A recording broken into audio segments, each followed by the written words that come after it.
Hello বন্ধুরা, কেমন আছো? দেখতে পাচ্ছ আমি কিন্তু জলপাইয়ের আচার বানাইছি। যে জলপাইয়ের আচার কিন্তু খুবই টেস্ট আর খুবই সুন্দর হয়েছিল, ঝাল মিষ্টি টক টক। দেখতে পাচ্ছ জলপাইয়ের আচার। আর ভালো করে কিন্তু জলপাই ভালো করে ধুয়ে আমি চাকু দিয়ে কিন্তু দেখি এইভাবে ওইভাবে কাটিং করে নিছি। সুন্দর করে কাটিং করার পরে কিন্তু আমি একটা থালের পরে রাখি দিছি। আর একটা থালে নিয়ে নিলাম জলের মধ্যে দিয়ে দিলাম চিনি, হালকা চা চিনিটা কিন্তু দিয়ে দিলাম, চিনির জলটা দিয়ে দিলাম সেই জলপাইয়ের উপরে দিয়ে ভালো করে আধা ঘন্টার ভিতরে রেখে দিছি।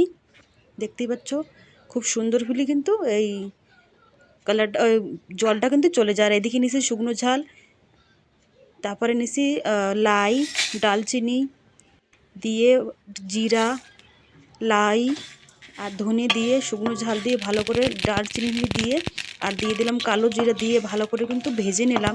সুন্দর করে ভাজা করে কিন্তু শিলনোড়ায় বেটে নেবো। এবার বাটার পরে কিন্তু খুব সুন্দর একটা গন্ধ ছিল। একটু দিয়ে দিলাম কোড়োর উপরে দিয়ে দিলাম জলপাই আর সেই চিনির জলটা কিন্তু দিয়ে দিলাম। দেবার পরে কিন্তু একটু সাপ সেদ্ধ করে নিতে হবে, 10 মিনিট তক ঢাকা থাকবে। দেখতে পাচ্ছ এবার শিলনোড়ায় কিন্তু বেটে নিচ্ছে আর জলপাইটা খুব সুন্দর পিলেই সেদ্ধ হয়ে গেছে। এবার দিয়ে দিলাম গুড় দেওয়ার পরে দিয়ে দিলাম লবণের পরে দিয়ে দিলাম হালকা গুঁড়ি ঝাল আর দিয়ে দিলাম সেই বাটা মশলা। দেবার পরে কিন্তু একটু ভালো মতন ফুটোয় রেখে দিছি।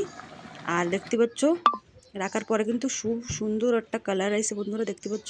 আর এই যে জলপাইয়ের আচার ভাত দেখাও রুটি দেখাও খুবই সুন্দর লাগবে, খালি খালি খাও, হেভি টেস্ট। তোমাদের এই ভিডিওটা কেমন লাগলো কমেন্ট করে জানাও। আর আশা করি তোমাদের এই ভালো লাগলো। আর জলপাইয়ের সময় কিন্তু এই চলতেছে।